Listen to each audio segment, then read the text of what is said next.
Have you ever looked up at the night sky while lying on your back or pressing your nose against a window and wondered what space really is where it begins, and whether the universe eventually hits a giant invisible wall that says no more stars past this point? Space sounds simple at first because people often say it is just the place where planets, stars, and galaxies live. But the truth is much bigger, stranger, and more confusing than an empty black background sprinkled with glitter. Scientists describe space as everything beyond Earth's air, where there is no sky, no up or down, and no cozy breeze, only vast distances where light itself takes time to travel. When you look at a star, you are actually looking into the past, because the light had to race across space for years, centuries, or even millions of years before it reached your eyes.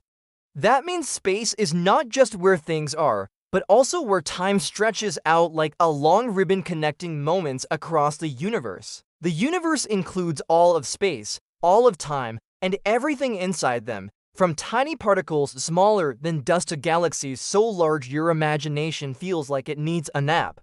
One giant question philosophers and scientists love to ask is whether the universe has an edge, a border, or a last page like the end of a book. Some people imagine the universe ending like a wall you could bump into, which sounds funny but also confusing, because what would be on the other side? Other thinkers believe the universe has no borders at all, stretching endlessly like a never-ending song with no final note. There is also the idea that space could curve back on itself, so traveling far enough in one direction might someday bring you back where you started, like walking around a cosmic globe. Scientists study the shape of space by looking at light, gravity, and how galaxies move, because space is not just empty but can bend and stretch. Gravity itself shapes space, which means heavy things like stars and planets gently warp the universe around them like bowling balls on a trampoline. This makes space feel less like a quiet emptiness and more like a stretchy, wiggly fabric holding everything together. When rockets leave Earth, they do not crash into a border of space, because space does not start at a hard line but fades in gradually as air becomes thinner.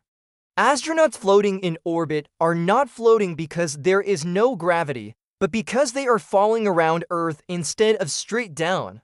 That idea alone makes space feel more like a clever trick than an empty place. The universe is also expanding, which means space itself is stretching, carrying galaxies farther apart like dots painted on a balloon as it inflates. This does not mean galaxies are racing through space as much as space is growing between them. When people hear the universe is expanding, they often ask what it is expanding into, which is another question that makes philosophers smile thoughtfully. The strange answer is that the universe might not be expanding into anything at all, because space itself is everything there is. That idea can make your brain wobble, because humans like boundaries, boxes, and edges we can point at. Space refuses to behave nicely because it does not care about what feels comfortable to our minds. Some philosophers suggest that space is not a container holding the universe, but something that exists because things exist within it. Others imagine space as a relationship between objects, meaning space only matters because stars and planets exist to be spaced apart. When you think this way, space becomes less like a place and more like a rule about distance. Children often ask if you could travel forever in a spaceship without stopping, and many scientists think the answer might be yes. Even so, seeing everything would still take more time than any human could possibly live. This reminds philosophers that the universe is not built for convenience, but for mystery. Space also challenges the idea of center, because there may not be a middle of the universe at all. Every place could feel like the center to whoever is standing there, which feels both fair and extremely weird. Thinking about space makes everyday problems feel smaller, without making them unimportant. Homework, arguments, and worries still matter, but they sit inside a universe far bigger than any one moment. At the same time, space reminds us that humans are part of something enormous, connected by the same universe that made stars, planets, and life possible. The atoms in your body were once inside stars, which means space is not far away but deeply connected to who you are. So when you ask what space is and whether the universe has borders, the answer refuses to sit still.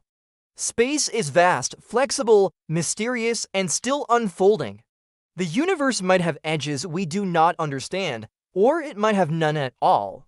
Either way, every time you look up, wonder, and ask questions, you are already traveling through space with your imagination. And that curiosity, stretching outward without borders, might be the most universal thing of all.